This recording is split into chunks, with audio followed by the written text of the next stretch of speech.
Okay, all right. Magandang araw at Nice! mapagpalang pagkakataon.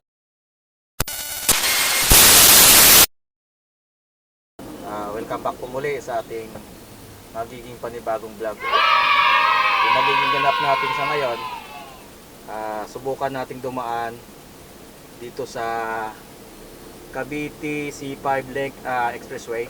So nakikita ninyo yung nasa ilalim tayo ngayon ng C5 extension. Yung bandang kaliwa natin, ito yung SM City Sukat. So binabaybay natin ngayon yung Sukat Road. Papunta tayo sa terminal, NAIA Terminal 1 and 2. Yes. So dito banda sa San Dionisio Barangay Hall, kung makikita na ninyo yung tulay na yan, yun na po yung link na papunta doon sa Coastal Expressway, papuntang Manila or Baclaran, or papunta ka ng Cavite at exit dun sa Cavitex, pwede rin po. So yun na siya, at pagkalagpas lang natin dyan ay yan na po yung barangay hall ng San Dionisio. So yun, subukan nating dumaan dun sa bago ngayong C5 leg dito sa Coastal at Cavitex. Yung regular kasi nating daan, tagos tayo ng Coastal papuntang Asiana, Marina at MOA dito sa Kabiasnan. So ngayon, dahil bukas na rin itong Cavite C5 Link Expressway. Okay.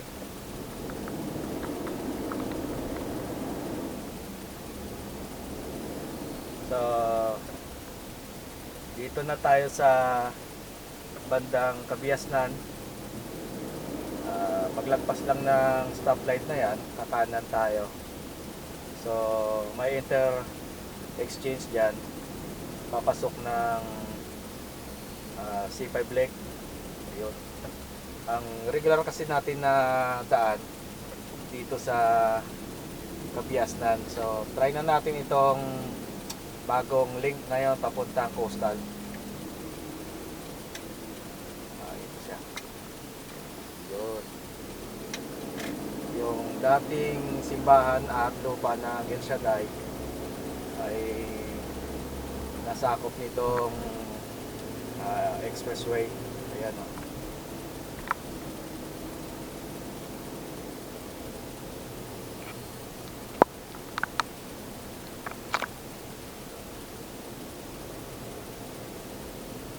Dahil sa ngayon wala pang naniningil na toll, kahit naman siguro doon sa may Coastal at saka Cavitex, libre pa sa ngayon.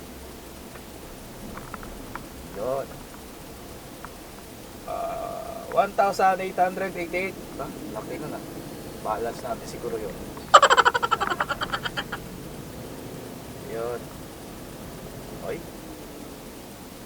Mukhang may natumbang truck ah. Yan o. Natumbang truck. Iko yan, nagusyoso pa. Gawa lang tayo.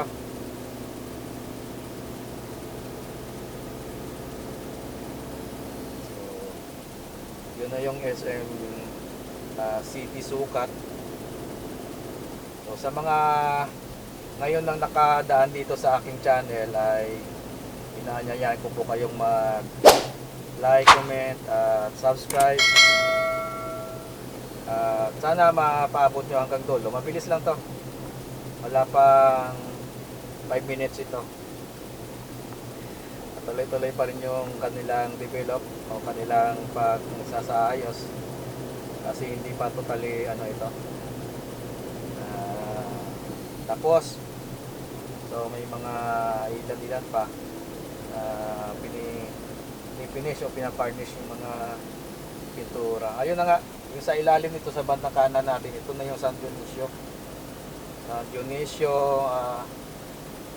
Kabiasnan. Yun. So, ayun na, papuntang Bacoor, Las Piñas, Pasay. So, Pasay tayo.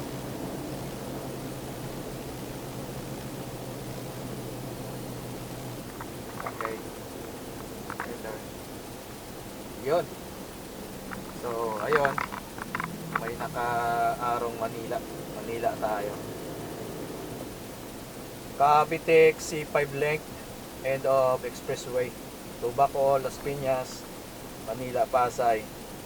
So, ito tayo.